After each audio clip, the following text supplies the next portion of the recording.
مرحبا بكم في برنامج أعمال الشرق الأوسط. Welcome to Business Middle East. In this edition, we discuss a new era of gold pricing.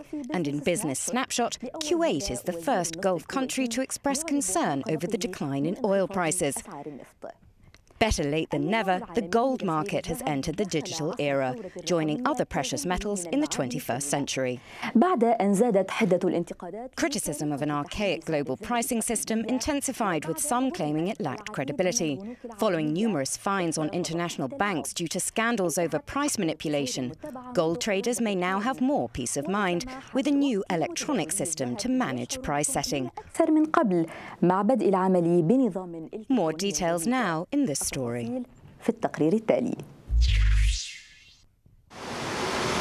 Since 1919, the gold price setting process was limited to 4 international banks: Barclays, HSBC, Societe Generale and Scotiabank. In the original process, interbank representatives would set up a secure conference call each day in order to determine the price. UBS, Swiss and Goldman Sachs have now joined this list of bank representatives.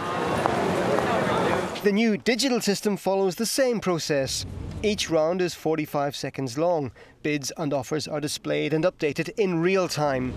The difference is automatically calculated, and if it stays within 20,000 troy ounces, the price is fixed. In this new system, orders are separated between clients and the bank's trading desks.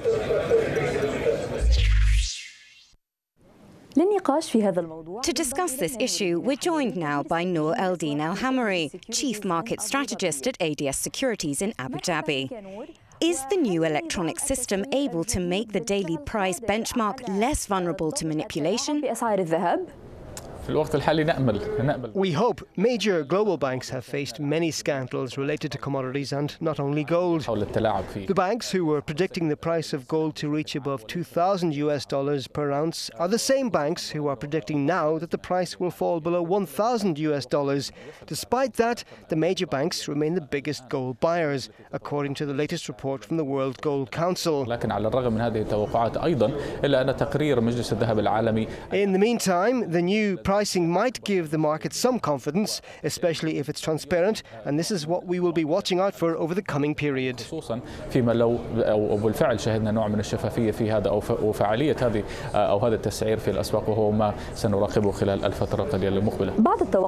According to projections, China could play a key role in the new pricing system.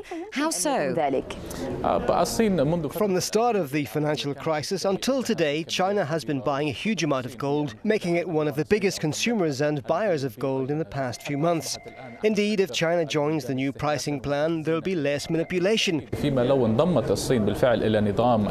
more they increase the participants, the less chance of manipulation, as we've seen before when price setting was done by just a few banks.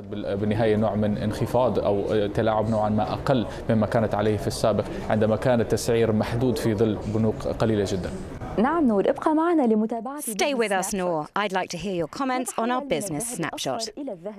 We turn now from yellow to black gold. Kuwait's oil minister's remarks raised questions about the real impact of oil price decline and the limited options for OPEC to take action. Here's the story.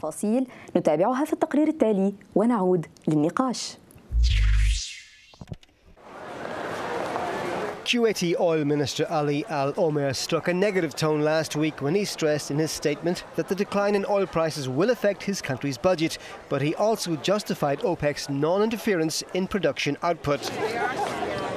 Omer said, "Of course we are concerned because the price of oil will affect our budget.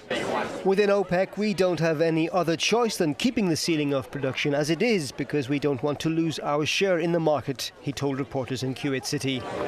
Omer is the first oil minister in the Gulf officially discussing the real impact of falling oil prices on budgets, in contrast to his counterparts in Saudi Arabia and the UAE. Some 96% of Kuwait's public revenues are dependent on oil. Kuwait had announced at the beginning of this year an austerity budget for the next fiscal year, including an almost 18% cut in public expenditure. Al Hammoury has reiterated his concern about the oil price decline, but justified OPEC's non-interference in production output. What's preventing OPEC taking action? I believe that it's more of a political issue than an economic one. OPEC members could not find a solution so far. The issue is about how much they will cut and how the members will share the cuts they agree on. It's clear that they couldn't find a solution until today. However, the ministers' comments could be a sign that they might not agree in the June meeting as well. Moreover, another development happened recently which is seen as another challenge for the oil market. Iran promised to increase its oil exports by 1 million barrels once the sanctions are lifted, which will keep the supply higher again by another 1 million and keep downward pressure on oil as well. ما يؤدي إلى زيادة المعروض من جديد وتفاقم المشكلة وتفاقم مشكلة أيضا استمرار انخفاض أسعار النفط. شكرا جزيلا لك نور. Thank you, Nour. That's all for now. Share your thoughts with us via Euronews social networks. Thank you for watching and see you next week. إلى اللقاء.